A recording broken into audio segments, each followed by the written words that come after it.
started streaming just about a minute early. I'm waiting for the other sites to kick in so that we can begin our, there we go, studies for tonight. And I'm just grateful to God that you are able to be with us on tonight. And we got a few things we want to look at, a couple of things we want to study.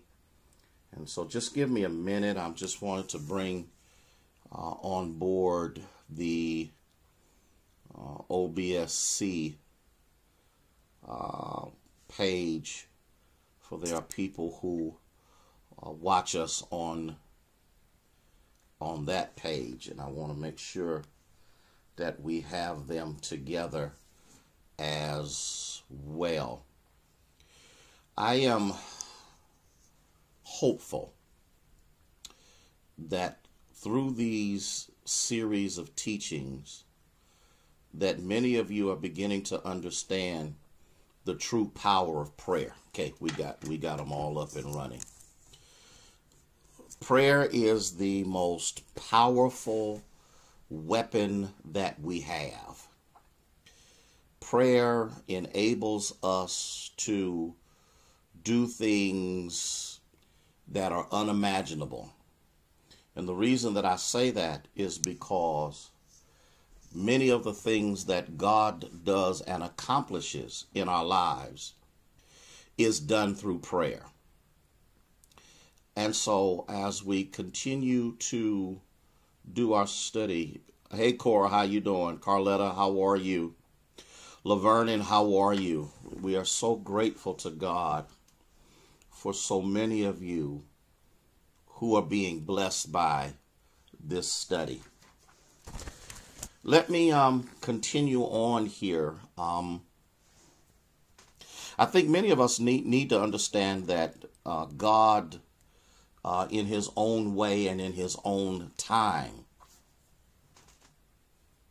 prepares us to do things in our lives. Hey, Lady Harrison, I see you just got on. Chris, good to see you. And so when we look at what's happening in our lives, when we look at the fact that God enables us to do things, hey Sherry, enables us to do things that we never thought that we could do before, we have to deal with those moments when we feel like giving up. Hey Brenda, how you doing? And I don't care who you are, you can act super spiritual if you want to. There are moments in all of our lives when we said, that's it.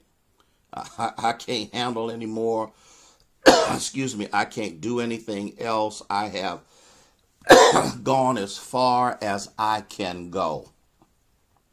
And I need you to understand that when you understand your particular assignment and you've worked hard to accomplish it. Hey, Katrina. Hey, Robin. Hey, Beverly. Hey, Maria. When you look at this, excuse me for coughing. I don't even know why I'm coughing now, because everything was just fine not too long ago. You have to understand that we do become weary. We do become troubled. And you can't tell me that you haven't had a moment in your life when you said, you know what, that's it. I've had enough. I can't take anymore.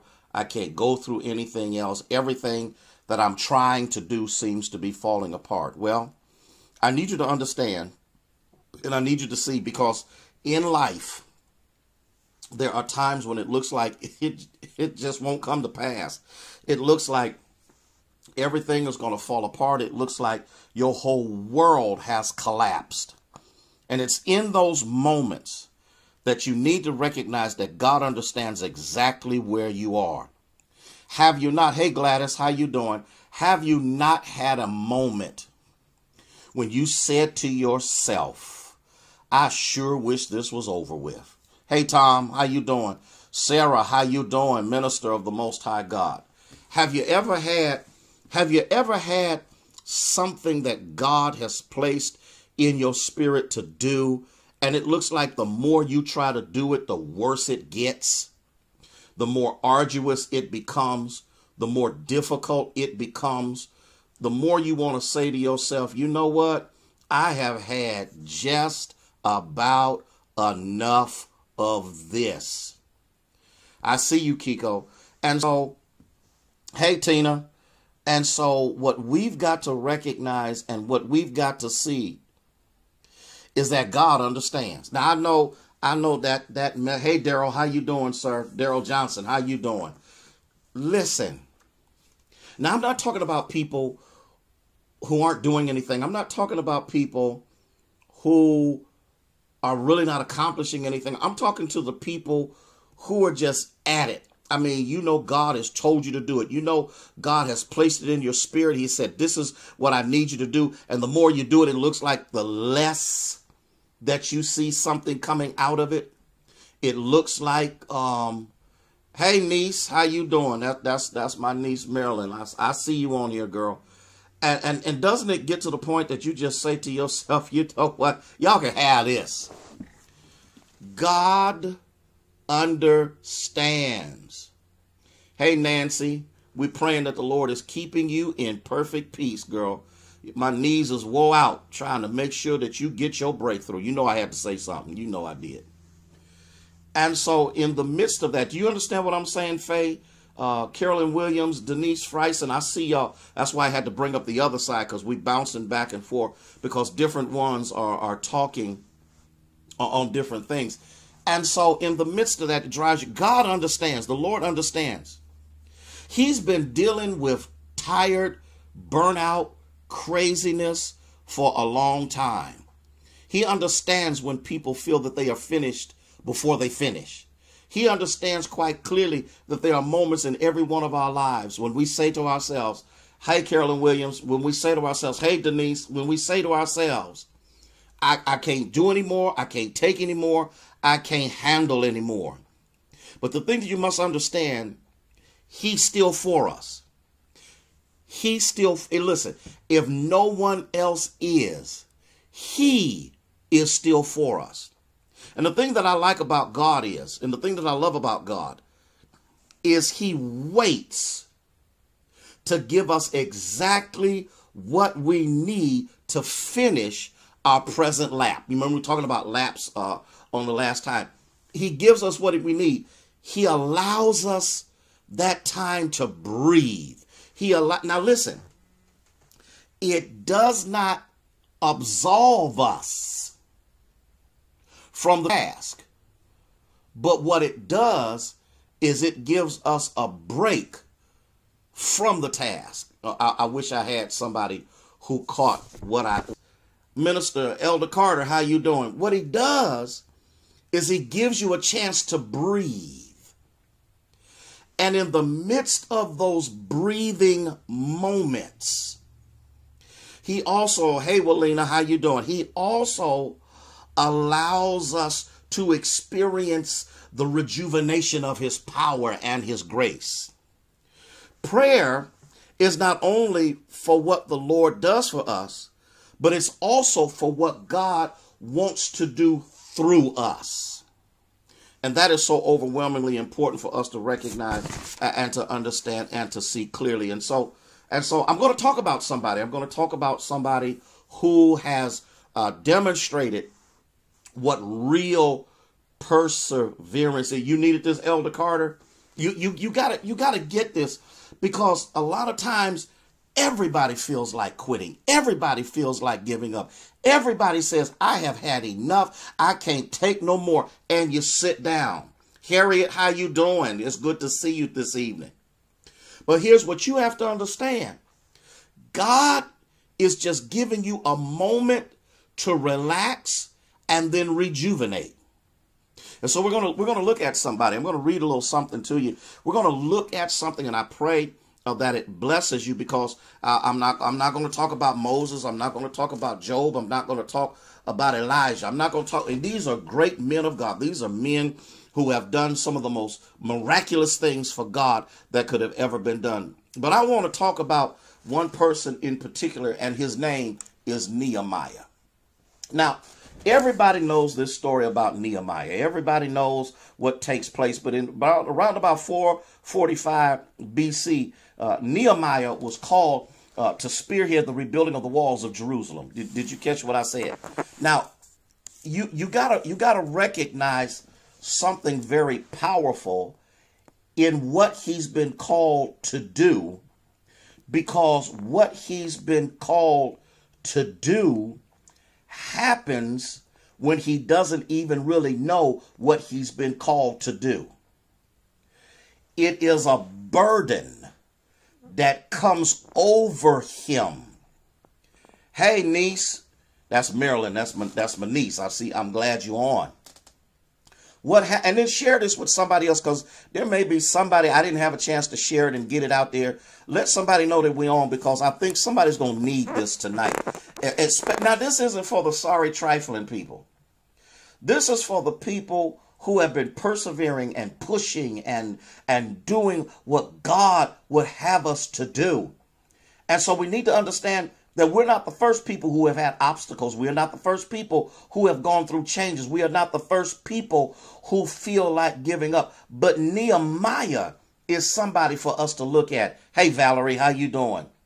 And the reason he's somebody for us to look at is because there's some things that we're going to see that I believe are going to help us to understand. First of all, Nehemiah all of a sudden gets challenged toward almost the completion of his project. Now y'all got to look at that. Y'all got to really look at that. Nehemiah is doing what needs to be done. Nehemiah is accomplishing what needs to be accomplished. But then some quote unquote friends, because the enemy has said, we're getting ready to kill you, Nehemiah. We're going to take you out. We're going to kill you because of the work that you were doing. And a so-called friend turns around and says to him, here's what you need to do. Two things you need to do, Nehemiah. One, you need to stop the work. And two, you need to run to the temple for protection. Can I tell you what Nehemiah says to this so-called friend? First of all, he said, should such a man as I flee? Now, I know that sounds like an overwhelmingly arrogant thing to say. But what you have to realize is you can't move into a move of God and you're filled with ambiguity, or you're filled with unsureness that God has called you to do it. Then he turns around and said, and who is this that I should run into the temple to save my life? You got to remember, this project that God has given him to do is immense. But he's doing it. Why? Because the people had a mind to work. He capitalized upon the moment. Now here's the thing. Here's the thing that motivated Nehemiah. When the word got back to Nehemiah that the walls were destroyed, the walls being destroyed also represented the mentality of the people. See, the walls around Jerusalem were designed to protect and to take care of. Be careful, Valerie. Don't run into nothing. And so these walls, Pastor Stanford, were designed to keep the people safe. But when the walls were removed, the mentality of the people were changed. You got to remember something. You got to remember something. If you don't remember anything else in what I'm teaching you on tonight, when you feel that your protective environment is removed, it creates within you a different mentality called vulnerability. When the walls were up, they felt protected. When the walls were up, they felt assured. When the walls were up, they knew that no one can harm them. But when the walls were destroyed, when the walls were broken down, they recognized that the walls represented a greater power than themselves. The walls represented God's protective hand. And now that protection is gone. Now, we can sit back here and play games with this all we want to. Has there not been a moment in your life when what you had been accustomed to or felt comfortable in because you recognize that it is the hand of God in your life, finds itself removed, does it not create a different persona about yourself? Does it not create things where it makes you wonder whether you're going to make it or not? Does it not from time to time mess with you and mess with your project and mess with your mentality? And so when the walls were destroyed, it also destroyed the hope. It destroyed the confidence. It destroyed what the people had become accustomed to knowing, that God was with them. And so what we see when we look at this, and I think there's some things that I'm going to help you to look at so you can see this very, very clearly. There's 5 things that we're going to look at. There's 5 distinctive things that are going to help us to understand when we look at Nehemiah, why he was able to accomplish what the Lord called him to do. First of all, Nehemiah is greatly favored by God. Now this, oh my God. Okay, let me calm down. This is so important because you must remember what Nehemiah's position is. First of all, he's a 2nd generation Hebrew, and he's in Persian exile. But by the grace of God, oh, bless his name. Bless his name. I done got excited. Let me calm back down. By the grace of God, that while in exile, God has promoted him to a position of power. Woo. See, and I've said this at one other time. You ought to be able to prosper in whatever condition you find yourself in. See, y'all don't like me on that one, do you? I can feel it in my spirit. Y'all really don't like me on that one. We are so busy looking to go someplace else or to do something else that we fail to understand that God has already equipped us to prosper where we are. And the reason that the prosperity is not flowing is due to the fact that you don't believe that where you are can prosper. Oh, bless his name. Did anybody catch that? Yeah, Brenda, that's what I'm talking about. Favor will open doors bank accounts can't.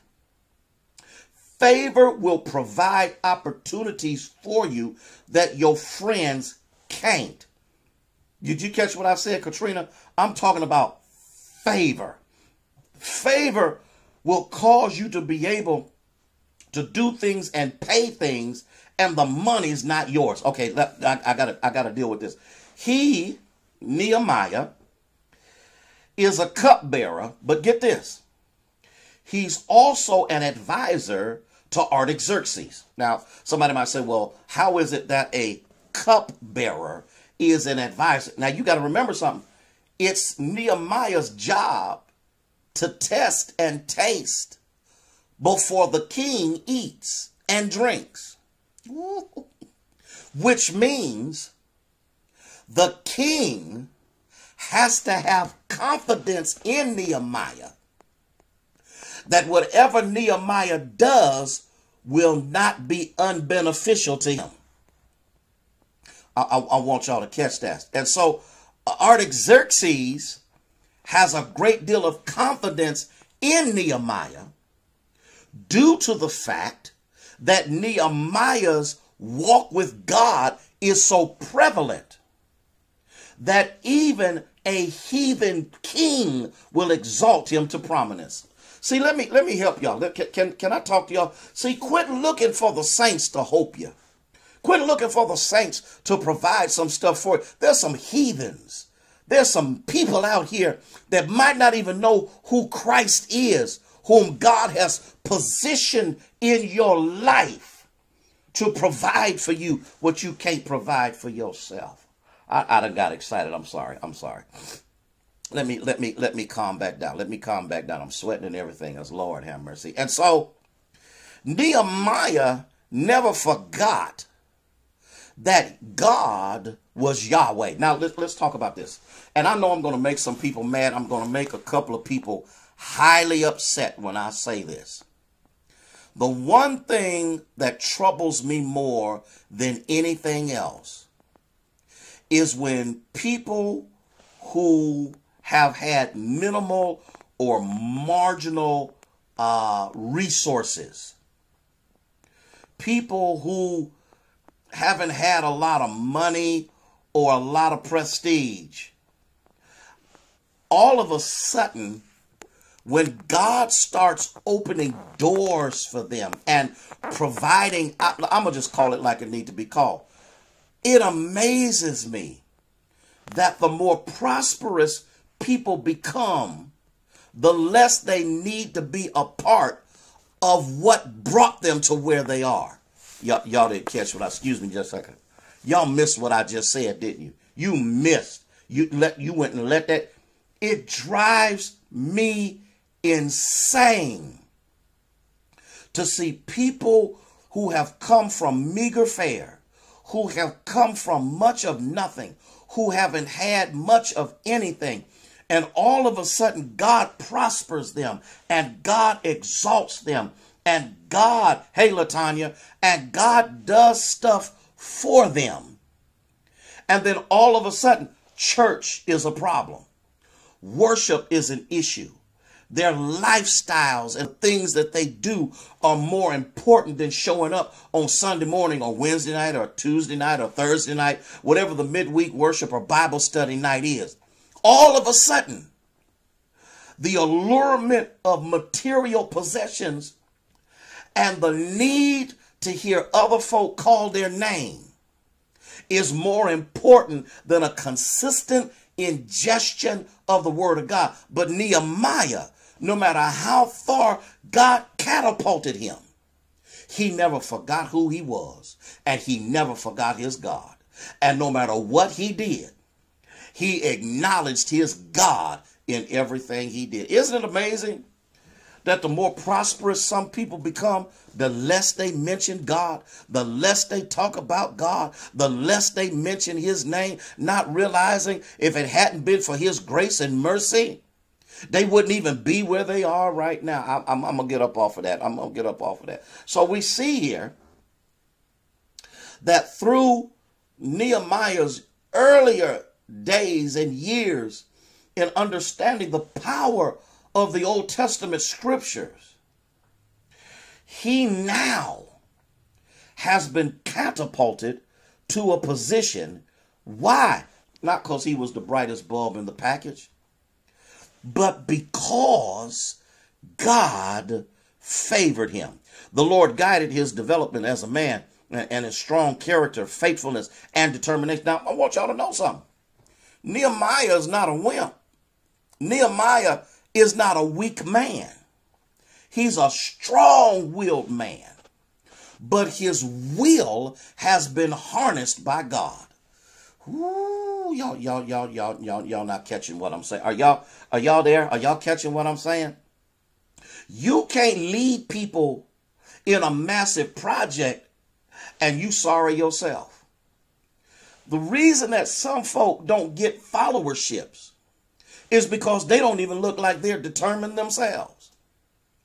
And so what we see here, the balance between willingness and willfulness can trip us up sometimes, because you got to understand there's a willingness, but are you willful? What am I saying?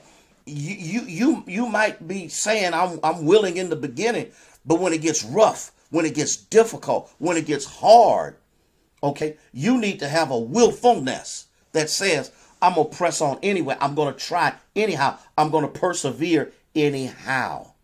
The Lord wants us to grow as clear thinking people guided by his spirit, which will open are open to the response of God's direction. Here's the problem. How can you afford to get full of yourself when the only reason you are where you are is because you were full of him? That's just like somebody telling God, I need you to take me through driver's training, but I got this now, and you still haven't completed the course. Y'all didn't catch that. You still haven't completed the course. You're not even sure what to do, but you're going to tell the person who's been doing it longer than you, I got this now. And this is how we treat God. This is how we interact with God. And so we see here, you can't afford to forget the favor of God, because it's the favor of God that motivates people to believe in the God that's in you. So we see this very clearly. God cares for Nehemiah. He also cared that this strong-willed man could hear and obey. Now that's do I want to spend some time on that? Isn't it sad that we hear but don't obey? Isn't it crazy that we hear what God has told us to do, but we don't obey? Here, let me tell you, this man had nothing. He owned nothing. As a matter of fact, he was actually a slave. The favor of God, because the king, when he saw the face of Nehemiah, asked him, tell me what's wrong. Now, if you understand ancient customs, because if Nehemiah did not have that favor with Artaxerxes, no one comes into the presence of the king looking depressed. The king could have immediately called for Nehemiah's life to come to an end, but because of who Nehemiah was in his God, and because of the way that Nehemiah walked with God before this pagan king, when he came in to serve the king, his countenance was bent out of shape. He was hurting, and he showed it in his face. How in the world, hey Lisa, how in the world can you look at our country, look at our nation, look at our state, look at our cities, and the degradation and the killing of people and all of the mayhem that's going on, and it don't affect you? You know, and I'm going to say this, and I know some people going to get really bent out of shape about this. I hurt so bad for all of these people who are being killed by gun violence. I hurt so bad. And rather than putting together some regulations, we are so busy making money that we don't regard human life anymore. And what's going to be funny, and I'm not a prophet, I'm not saying this, but see, them bullets ain't hit the right person. And the sad part about it is, it shouldn't have to. Any life that's lost, you got military weapons on the streets of the United States of America. That's not the stuff you hunt deer with. That stuff is designed to kill human beings. Y'all didn't catch what I said. That's what this stuff is designed to do. And we turning around here and acting like, oh, that ain't no big deal. Here's what you got to remember. The king could have killed Nehemiah. But when he saw Nehemiah's face, he said, what do you need from me? Oh, my God. Oh, my God. What do you... He owns nothing. He doesn't even have his own house. He's a servant to a pagan king. And the pagan king says, what do you need from me? Nehemiah pleads his case. He says, listen, I've heard. I haven't seen it, but I've heard that the walls of Jerusalem have been torn down and they've been burned, and the sepulchres and the graves of our forefathers are laying at waste open. And I just want to go back and rebuild the walls. Let me tell you what this pagan king did. He gave him articles of passage, which meant he could go into the enemy's camps and not be touched by the enemy, because the pagan king's letter gave him permission to go where he couldn't go without it. Y'all better hear what I'm saying. I got excited. Let me calm down. Then the king says, what materials do you need?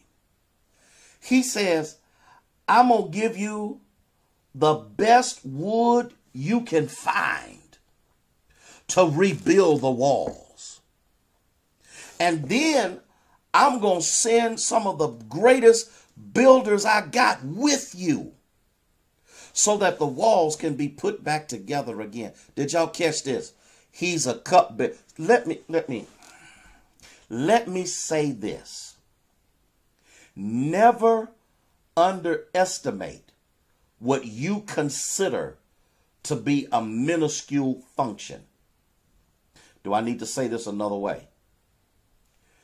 Never say that what doesn't seem to be much is not much, because you don't know the influence you're having on someone who is observing your due diligence, your faithfulness, your timeliness, your unwavering dedication to the task at hand.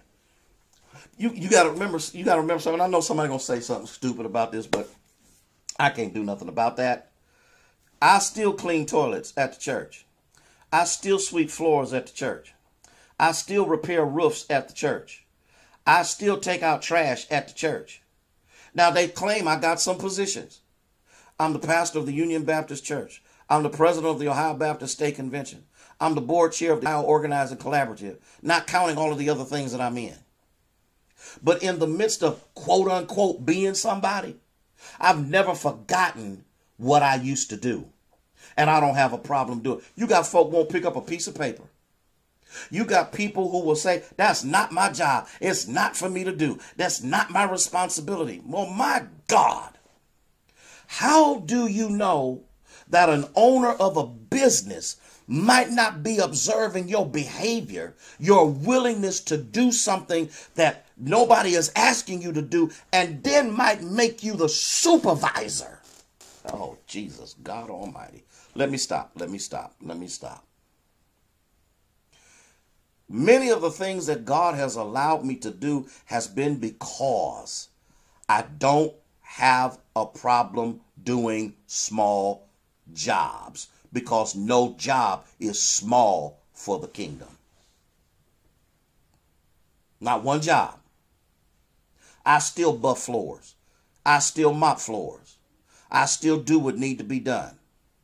People get mad at me, but I'm not going to wait on folk 10 weeks that tell me they're going to do something and it don't never get done. It's got to get done because the house belongs to the kingdom. And when I said the house, I ain't talking about mine. I'm talking about the house of God.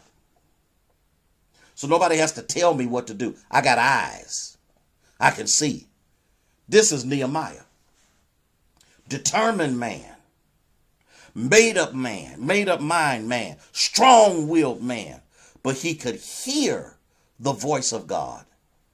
And then he did what God called him to do. So we see here very clearly that he is favored of God. Are y'all with me so far? The favor of the Lord of an ordinary cupbearer has now been given the provisions to rebuild the walls of a kingdom whose God the king does not believe in. Can I go just a little bit further now? That's number one. He is greatly favored by God. Number two is he is clearly called. There is a difference between God calling and you calling yourself. Yeah, I'm going to get in trouble on this one. Okay? There is a major difference between God calling you because it's your destiny. And you calling yourself because you want everybody to think you got destiny. Let me look at this. Okay? Nehemiah's call was clear. See,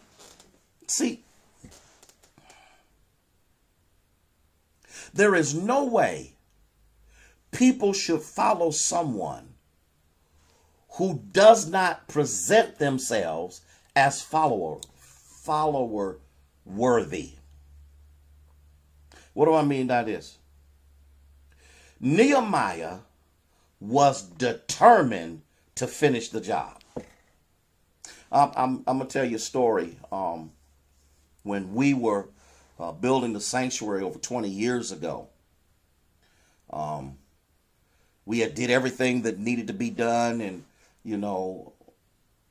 as they began to dig the footers for the sanctuary, all of a sudden water, and I'm telling the honest to God truth, water started shooting up in the air when the backhoe hit a place. Now there's a machine that they use that goes across the ground, and its job is to detect any open areas or whatever before they start doing the work.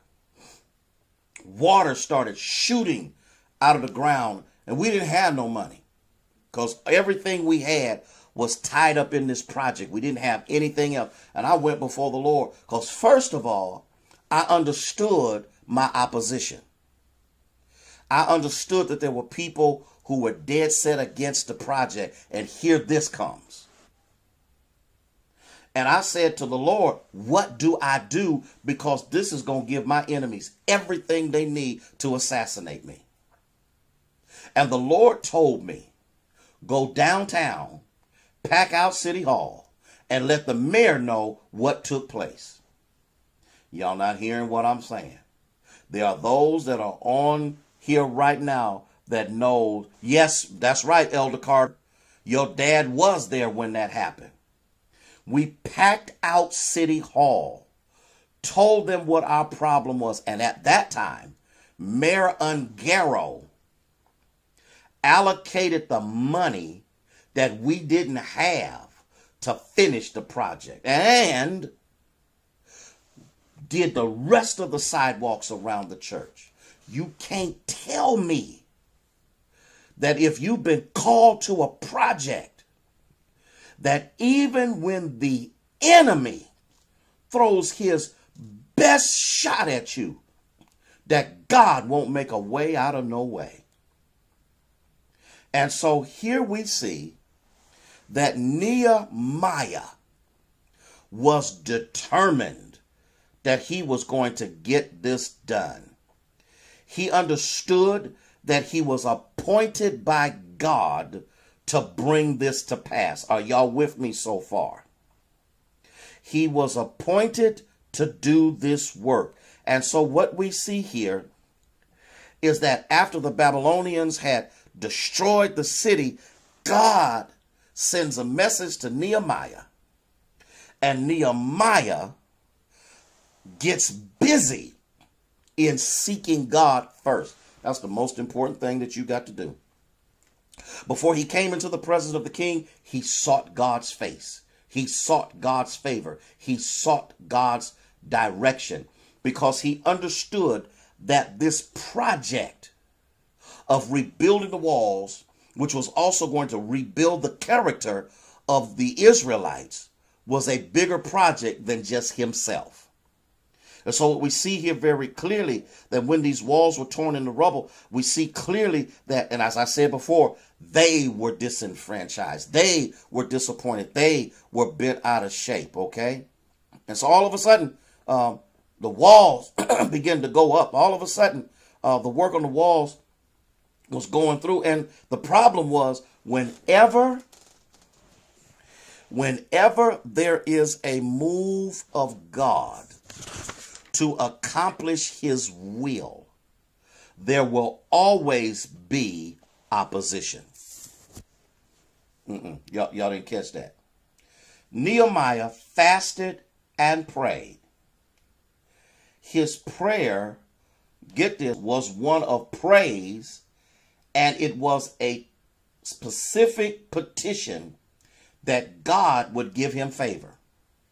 Y'all didn't catch this. Y'all really didn't catch this. God listened to the prayer of Nehemiah as Nehemiah fasted before the Lord. And in the midst of his fasting and prayer, praised God for favor. Now that's when you know you've been called.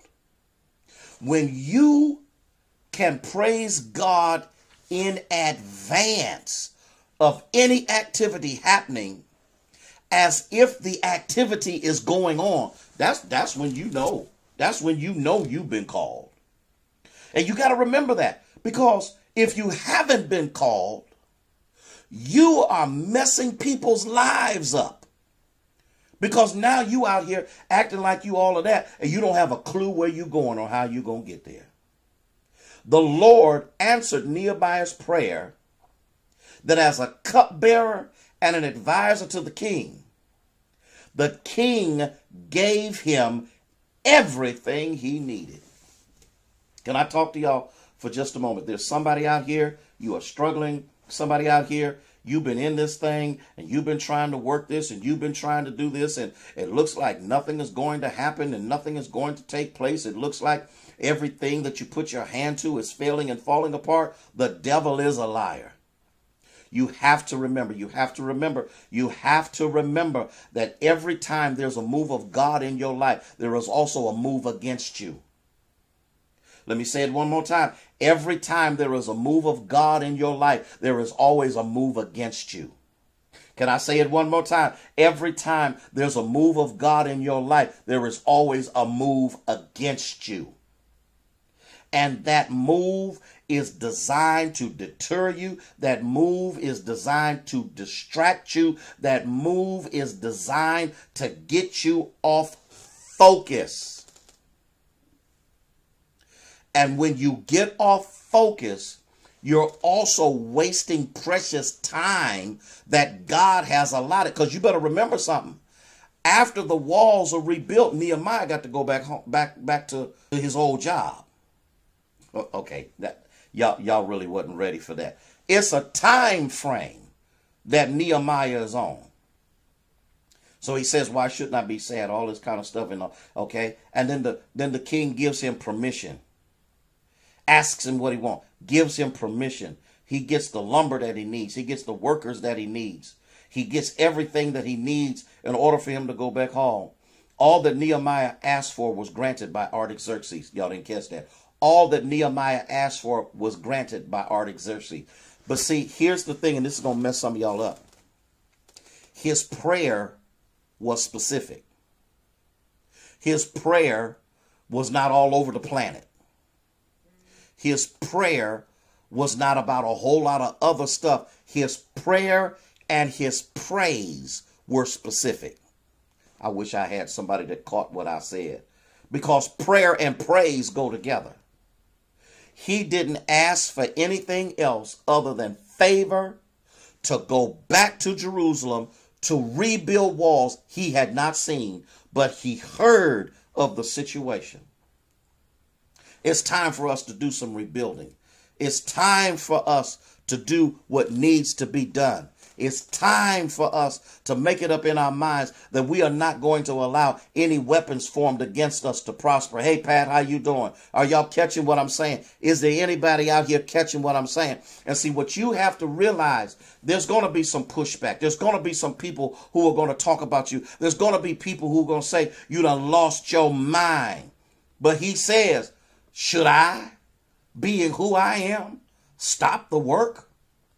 Now, I know that sounds arrogant, but if Nehemiah does not have confidence in himself, none of the workers and none of the people would have confidence in him, and his confidence created confidence in them. Oh my God. Okay. So we see here that everything Nehemiah asked for, Artaxerxes gave to him. He goes off to Jerusalem. He is in the miraculous guidance of God. God has opened doors for him that no way Nehemiah could ever open for himself. Excuse me. And so we see this very clearly, that Artaxerxes' mind and willingness to give Nehemiah what he needed was connected to Nehemiah's faithfulness, his dedication to his God, and his dedication to his job. Oh, boy, I could go there for a minute, but I'm not going to do so.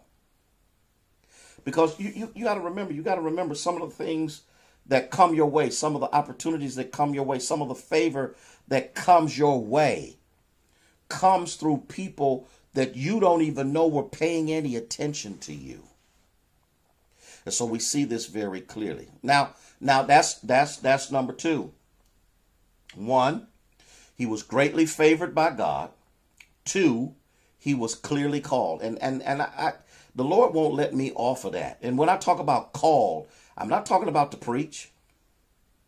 There's a call on everybody's life to do something. That's where I struggle with people who are gifted, have abilities, who sit. Now, when I talk about sit, I'm not talking about being ushers and nurses. I'm not talking about being trustees and deacons or preachers.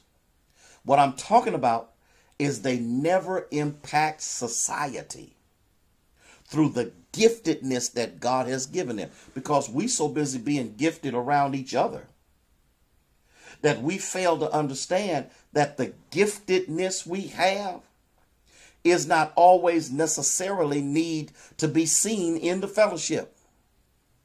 But somebody, I wish somebody would, no, don't do that. I'm just playing. It got a hold of me for just a second. Somebody ought to know that you've been called to do, if it's community service, people ought to know you've been called to do it. If it's in government, people ought to know you've been called to do it. If it's in ministry, people ought to know you've been called to do it. There's nothing worse than gathering a bunch of people together and then asking them what should they do. That is the craziest mess I've ever seen in my life. You're the leader. You're the one called, and you don't have a clue what to do. That means you haven't been called. Why should people believe you when you don't even carry yourself in a believable manner? Woo, teach, pastor. I'm doing the best I know how. So we look at this, because number 3 is very powerful. He is richly blessed. How is he richly blessed? I'm glad that you asked me that question, because I need us to recognize the Lord had equipped him through the years with great leadership ability and by unequivocal gifts as a leader. Let me say that one more time. God has equipped him through the years, not the days, not the months, through the years, to be to have great leadership and the ability to show those gifts as a leader. Old preacher used to say, anybody who calls themselves a leader and ain't nobody following them is just taking a walk. Over the years, and when I talk about over the years, I'm talking about the ups and downs, the good, the bad, the ugly, the crazy. All of these events have been orchestrated by God to develop Nehemiah for a job further down life. Oh God, Jesus, Lord have mercy. Help me to teach this. You gotta quit getting bent out of shape over the process, because the process is designed to develop a product. You gotta stop whining and being mealy-mouthed and all that other kind of stuff that you've been doing, because you don't understand that these things are necessary in order for you to lead. Woo. If the Lord has not tried and tested you, how are you going to lead people? Because the first time you run into an obstacle or a difficult person, you're going to run. Let me tell you something that Nehemiah had. And it's not a negative. Nehemiah had charisma. I'm going to say this. I'm going to say this. And oh, Lord, have mercy.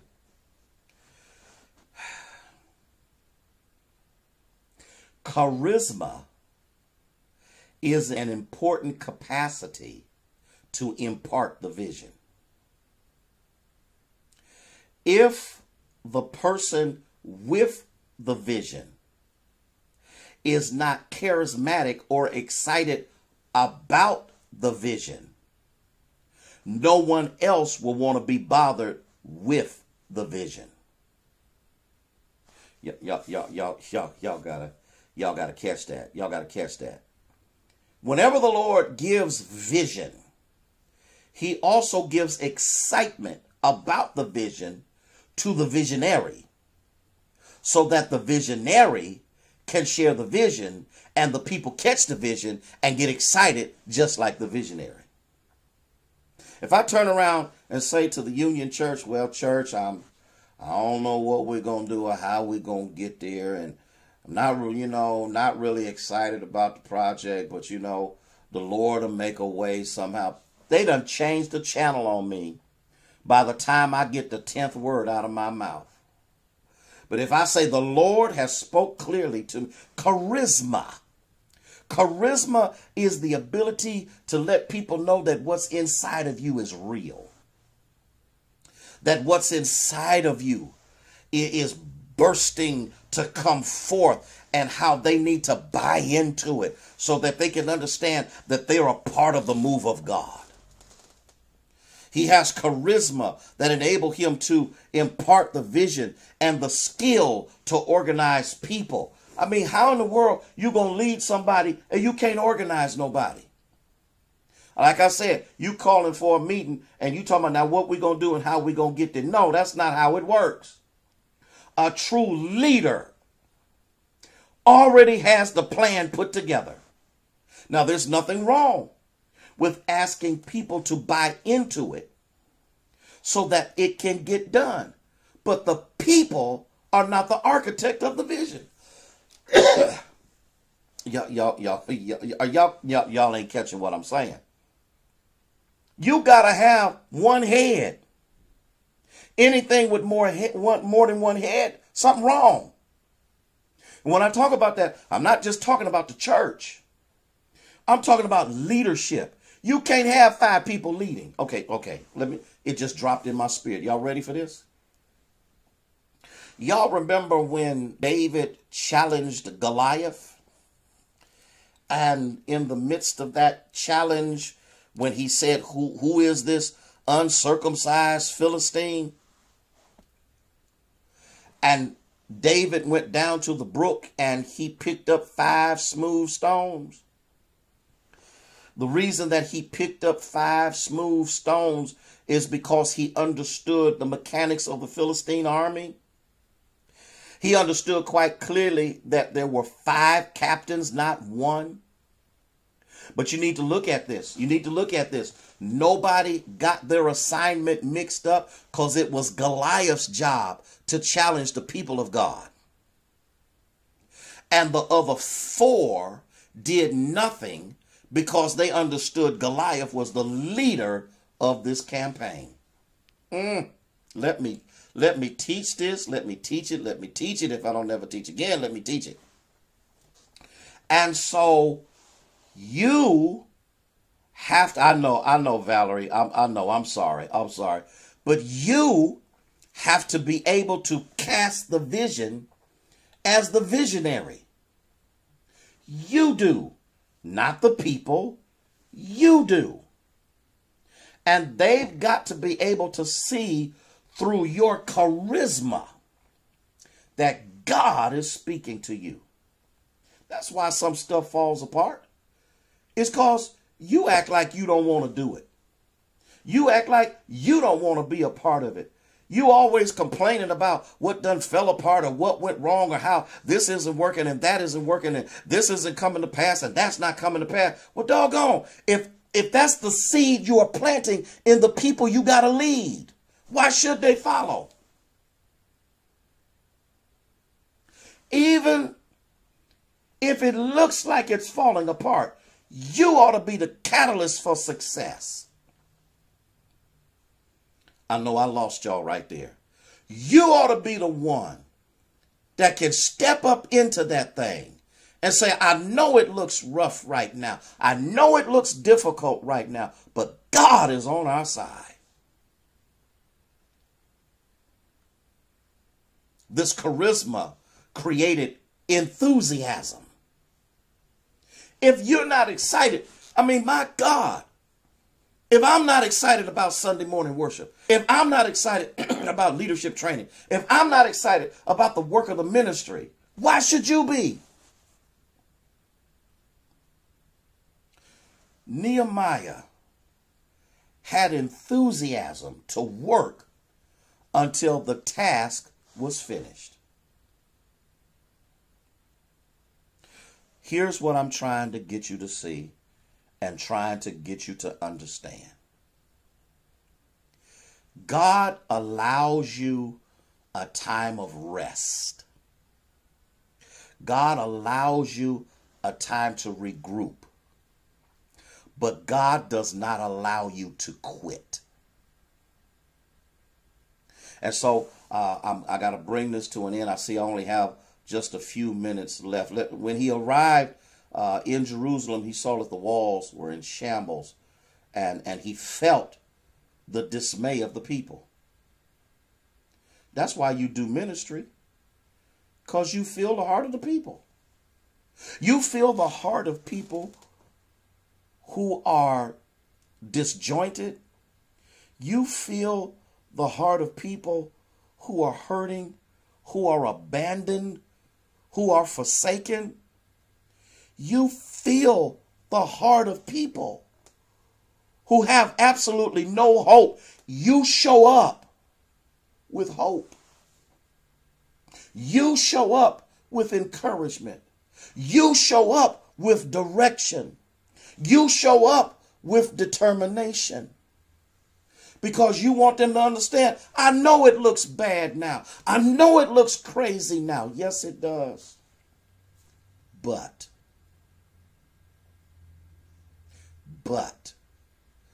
God has sent me here to tell you that we can do it. So we see here quite clearly, the Lord not only wanted Nehemiah to rebuild the walls, but he also wanted him to reconstruct new confidence and self-esteem in his people and courage in his people. This thing was not just about a wall. This thing was not just a physical building project. This move of God through Nehemiah was designed to rebuild the courage, the faith, and the heart of the people. Oh my God. Oh my God. I hope y'all catch that. When Nehemiah spoke, he spoke with spirit-birthed urgency in his voice. We can't sit around here and spend all of this time discussing what we're going to do. We can't sit around here and talk about, well, we need to think about this and we need to think of, no, Nehemiah stepped in and said, you've been thinking long enough. Now it's time for us to do something. And God has, hey, Ida, and God has brought me here with the tools, the supplies, the equipment, and the manpower to bring it to pass. I'm done. I got to get out of here. I got to get out of here. I still got more of number 3. I've just scratched the surface of number 3, because you need to understand without a shadow of a doubt that you are blessed. Being blessed doesn't mean rich. Being blessed doesn't necessarily mean a ton of finances. Being blessed doesn't necessarily mean living in the best house in the best neighborhood. Being blessed means you have the power of the living God to accomplish your purpose, which touches the lives of more than just you. May God bless you. May he keep you, is our prayer. Love you. Appreciate you. Praying for you that God will meet you at the point of your need.